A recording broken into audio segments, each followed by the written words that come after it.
भारत के school teacher ने 2 का पहाड़ा याद ना होने पर तालिब इल्म के हाथ पर ड्रिल मशीन चला दी। भारतीय मीडिया रिपोर्ट्स के मुताबिक रियासत उत्तर प्रदेश के शहर कानपुर में टीचर लाइब्रेरी में मरम्मत के काम की देखभाल कर रहा था कि इसने 9 साल बच्चे को वहां से गुजरते देखा तो इस तालिब इल्म से 2 का पहाड़ा सुनाने को कहा। तालिब इल्म को पहाड़ा याद ना होने पर टीचर ने सजा देते हुए वहां मौजूद ड्रिल मशीन बच्चे के हाथ पर चला दी, जिससे वो मामूली जख्मी हो गया।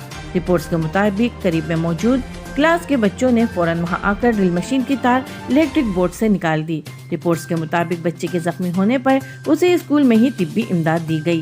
दूसरी जानिब वालिदैन ने बच्चे के साथ आए वाक़े पर स्कूल के बाहर एहतजाज किया और टीचर के खिलाफ कार्रवाई का मुतालबा किया। इंतजामिया ने टीचर को मुअत्तल करके वाक़े की तफ्तीश शुरू कर दी है।